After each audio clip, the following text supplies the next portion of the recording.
Hello and welcome to day 6 of the Beer Jerk Premium Advent Calendar. I'm Luke. And I'm Matt.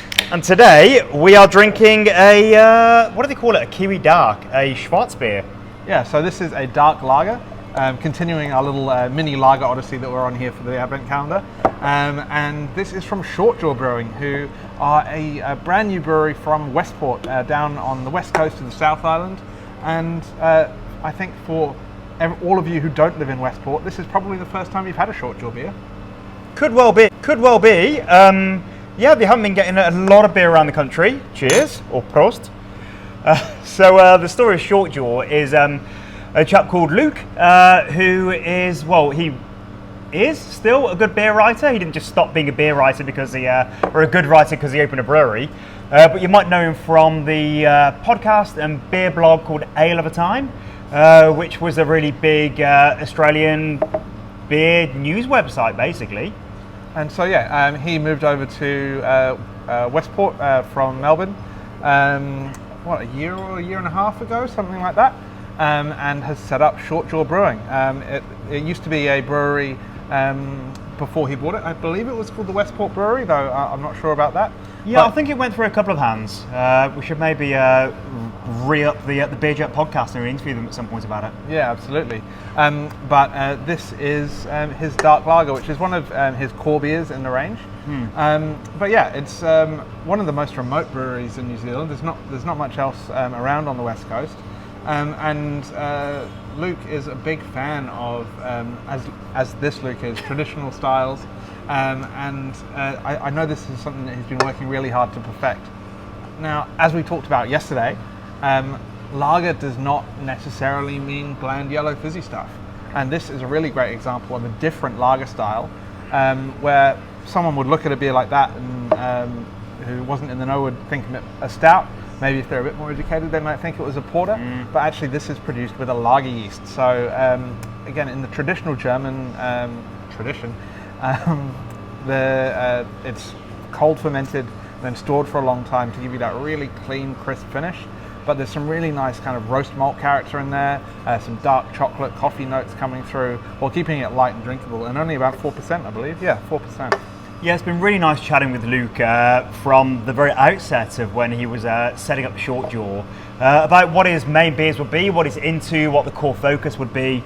And just from day one, he wanted to have a dark lager. And it happens that there's form for that in Westport, and there's a bit of heritage. The previous owners of his brewery space also had a dark beer that's quite popular with the locals in local pubs, and it was Shortjaw's biggest seller. I'm not sure it still is, because now they do quite a hazy looking pale ale, so maybe that might have taken over it.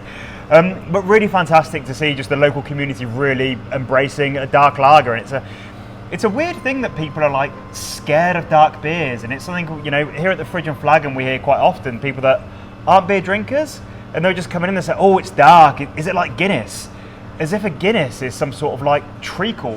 Guinness tastes like water. It's just the most light, easy drinking thing. Yeah, and it's especially confusing for us because so many of the flavours that you find in dark beers are so popular elsewhere. So you'll find beers that taste like chocolate, that taste like coffee, that taste like just that roasty character and that a bit of bitterness there. But yeah, it's not something that's out of the realm of what a lot of, like, coffee is incredibly popular and a lot of people drink it, but will shy away from a dark beer, even though the flavour profiles can be quite similar that you're looking at there. So it's really nice to have something like this as an accessible dark beer at 4%. With not too aggressive on the roast. There's some nice toasty malt character in there, kind of a little undertone of caramel, which is really nice. Oh, it's such easy drinking. This is, I can see why this is really popular in bars, just over the bar. It's just a beer you'd keep coming back to. It's got a nice dry finish, it's got a lovely toastiness, it's got complexity. It doesn't take over the whole conversation necessarily, like, you know, a stout perhaps might do. It's just, it's easy drinking but delicious, really well put together. Yeah, as I say, it's got a really nice light body to it. Really into it. And you'll see that on the can here there's this little fishy dude, and that is the Shortjaw.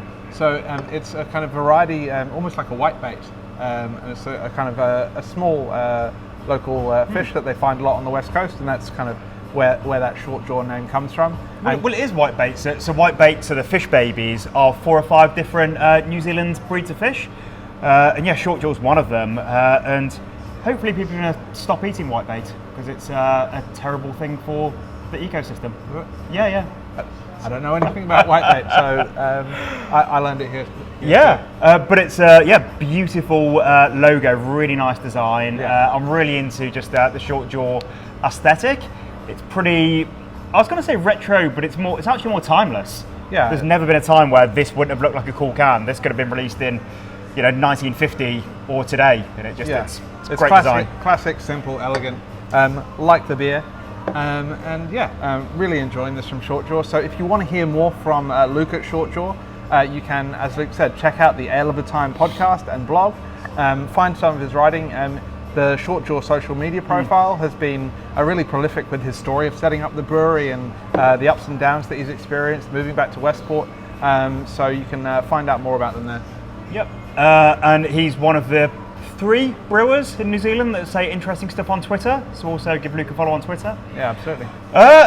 And the history of Schwarzbier is it's lost in the mists of time, unfortunately. But the earliest that we know of Schwarzbier comes from archaeological sites from northern Bavaria in 800 BC, where there's evidence of dark beers and dark breads, for that matter, being brewed and baked.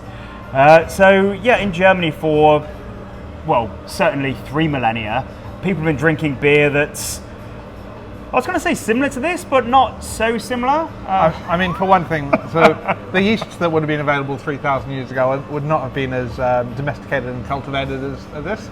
So a lot of the beers that you would have found during those times would be more like your wild ales, kind of funky, tart, probably a lot smokier because the ability to toast and kiln malt without open flames and smoke wasn't available until the 1800s. So you'd have had a lot more dark beers and a lot more smoky beers in the past as well.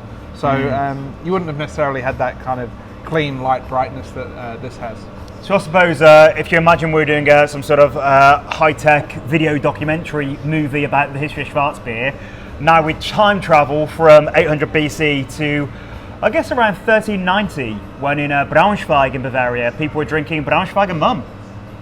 Luke's going to go for a while about Braunschweig Mumm, so buckle in.